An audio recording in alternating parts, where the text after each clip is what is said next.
સર્વેશ્વર ભગવાન યોગેશ્વર ભગવાન શ્રી કૃષ્ણ પાસે માતા દેવકીએ શું માગ્યું અને ભગવાન શ્રી કૃષ્ણએ તેમની ઈચ્છાને કઈ રીતે પૂર્ણ કરી તે વાત આજે આપણે કરવાના છીએ। તો એના માટે નમસ્કાર, મારા સનાતની પરિવાર અધ્યાત્મની દુનિયામાં આપ સર્વેનું ખૂબ ખૂબ સ્વાગત છે। યોગેશ્વર શ્રી કૃષ્ણ ભગવાન શ્રી કૃષ્ણ શું નથી કરી શકતા? ભગવાનના આંખના પલકારામાં જ સમગ્ર સૃષ્ટિની રચના પણ થઈ શકે છે અને સૃષ્ટિનો સંહાર પણ થઈ શકે છે। આવા સર્વેશ્વર બધાના હૃદયમાં બિરાજમાન એવા ભગવાન શ્રી કૃષ્ણની સુંદર લીલાઓનું આજે આપણે બહુ જ સુંદર કથાઓની વાત કરવાના છીએ।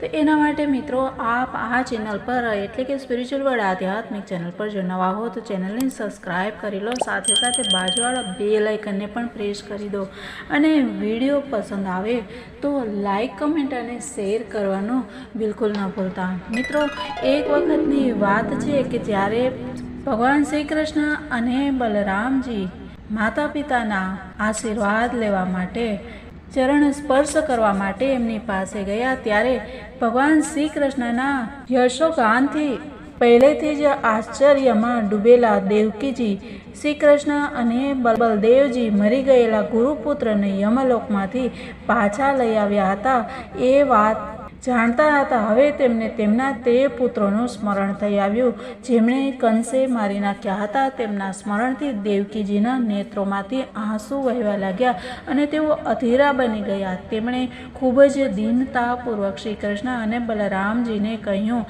કે તમારી શક્તિ મન અને વાણીથી પર છે શ્રી કૃષ્ણ, તમે યોગેશ્વરોના પણ ઈશ્વર છો। હું જાણું છું કે તમે બંને પ્રજાપતિઓના પણ ઈશ્વર આદિ પુરુષ નારાયણ છો।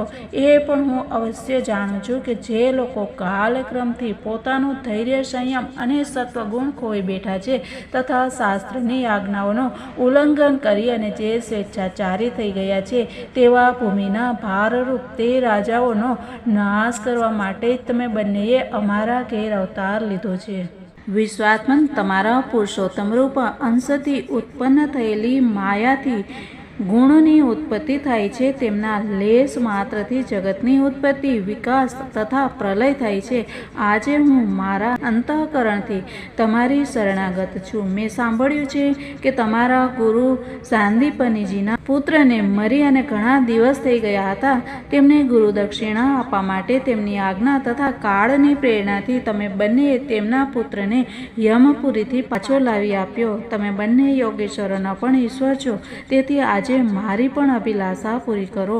હું ઈચ્છું છું કે મારા તે પુત્રોને જેમણે કંસે મારી નાખ્યા હતા લાવી આપો કે જેથી તેમને હું આંખ ભરીને જોઈ લઉં। માતા દેવકીજીની આ વાત સાંભળી અને ભગવાન શ્રી કૃષ્ણ અને બલરામજી બંનેએ યોગ માયાનો આશ્રય લઈ અને સૂતલ લોકમાં પ્રવેશ કર્યો। જ્યારે દૈત્યરાજ બલિએ જોયું કે જગતના આત્મા અને ઈષ્ટદેવ તથા મારા પરમ સ્વામી ભગવાન શ્રી કૃષ્ણ અને બલરામજી સૂતલ લોકમાં પધાર્યા છે, ત્યારે તેમનું હૃદય તેમના દર્શન કરી અને આનંદમાં ડૂબી ગયું। તેમણે તરત જ પોતાના કુટુંબ સાથે આસન પરથી ઊભા થઈ અને ભગવાનના ચરણોમાં પ્રણામ કર્યા। અત્યંત આનંદિત થઈ અને દૈત્યરાજ બલિએ ભગવાન શ્રી કૃષ્ણ અને બલરામજીને શ્રેષ્ઠ આસન આપ્યું અને જ્યારે તે બંને મહાપુરુષો તેના પર બેઠા ત્યારે તેમણે તેમના ચરણ પખાડી તેમનું ચરણોદક પરિવાર સહિત પોતાના મસ્તક પર ધારણ કર્યું। ભગવાનના ચરણોનું જલ બ્રહ્મા સુધીના તમામ જગતને પવિત્ર કરે છે।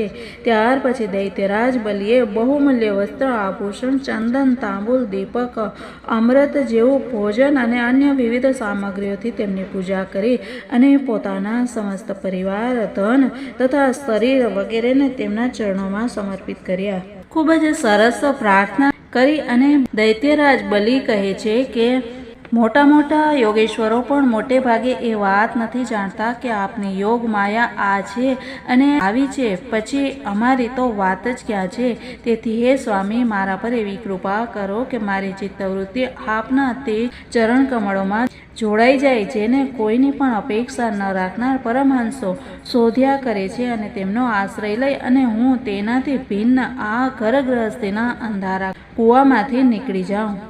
પ્રભુ, આપ સમસ્ત જગતના નિયંતા અને સ્વામી છો. આપ અમને આજ્ઞા આપી અને નિષ્પાપ બનાવો, અમારા પાપોનો નાશ કરી દો. કેમ કે જે પુરુષ શ્રદ્ધા સાથે આપની આજ્ઞાનું પાલન કરે છે તે વિધિ નિષેધના બંધનથી મુક્ત થઈ જાય છે.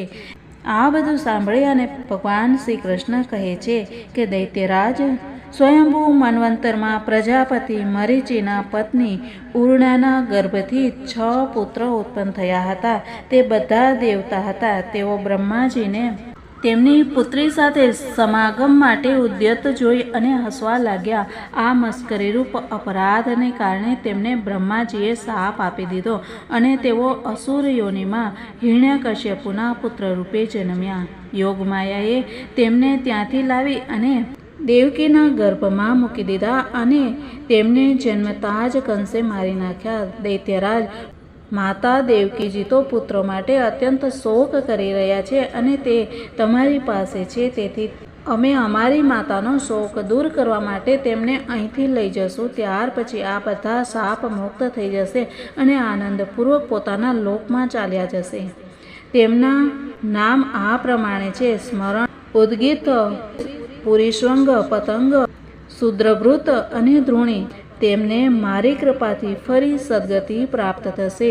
આટલું કહી ભગવાન શ્રી કૃષ્ણ મૌન થઈ ગયા. દૈત્યરાજ બલિએ તેમની પૂજા કરી. ત્યાર પછી શ્રી કૃષ્ણ અને બલરામજી બાળકોને લઈ દ્વારકા આવી ગયા તથા માતા દેવકીજીને તેમના પુત્રો સોંપી દીધા. તે બાળકોને જોઈ અને દેવકીજીના હૃદયમાં વાત્સલ્યની ભરતી આવી. તેઓ વારંવાર તેમને ખોળામાં લઈ અને હૃદય લગાડતા અને મસ્તક સૂંઘતા. પુત્રના સ્પર્શ સુખથી તરબોળ અને આનંદિત દેવકીજીએ તેમને સ્તનપાન કરાવ્યું. તેઓ વિષ્ણુ ભગવાનની તે માયાથી મોહિત થઈ રહ્યા હતા જેનાથી આ સૃષ્ટિચક્ર ચાલે છે. દેવકીજીના સ્તનોનું દૂધ સાક્ષાત અમૃત હતું. કેમ ન હોય? ભગવાન શ્રી કૃષ્ણ તે પી ચૂક્યા હતા. તે બાળકોએ તે જ અમૃતરૂપ દૂધ પીધું. તે પીવાથી અને ભગવાન શ્રી કૃષ્ણનો અંગ સ્પર્શ થવાથી તેમને આત્મ સાક્ષાત્કાર થઈ ગયો. ત્યાર પછી તે લોકોએ ભગવાન શ્રી કૃષ્ણ, માતા દેવકી, પિતા વસુદેવ અને બલરામજીને નમસ્કાર કર્યા. ત્યાર પછી બધાની સામે તેઓ દેવલોકમાં ચાલ્યા ગયા. દેવી દેવકીજી એ જોઈ અને અત્યંત વિસ્મિત થઈ ગયા કે મરેલા બાળકો પાછા આવ્યા અને પાછા ચાલ્યા ગયા. તેમણે એવો નિશ્ચય કર્યો કે આ શ્રી કૃષ્ણનું જ કોઈ લીલા કૌશલ્ય છે. ભગવાન શ્રી કૃષ્ણ સ્વયં પરમાત્મા છે. તેમની શક્તિ અનંત છે. તેમના આવા અદ્ભુત ચરિત્રો એટલા છે કે જેનું કોઈ રીતે વર્ણન થઈ શકે તેમ નથી.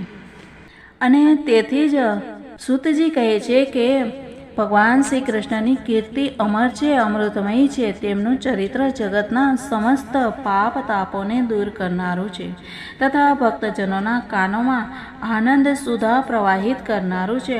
આનું વર્ણન સ્વયં વ્યાસપુત્ર ભગવાન શ્રી સુખદેવજીએ કર્યું છે. જે આનું શ્રવણ કરે છે અને બીજાઓને સંભળાવે છે તેની સંપૂર્ણ ચિત્તવૃત્તિ ભગવાન સાથે જોડાઈ જાય છે અને તે તેમના કલ્યાણરૂપ ધામને પ્રાપ્ત થાય છે. આવી સુંદર કથાઓ સાથે જ મિત્રો આપણે હવે મળ્યા આવતીકાલે. ત્યાં સુધી આપ બધાને જય શ્રી કૃષ્ણ, રાધે રાધે. ભારત માતાની જય, સનાતન ધર્મની જય.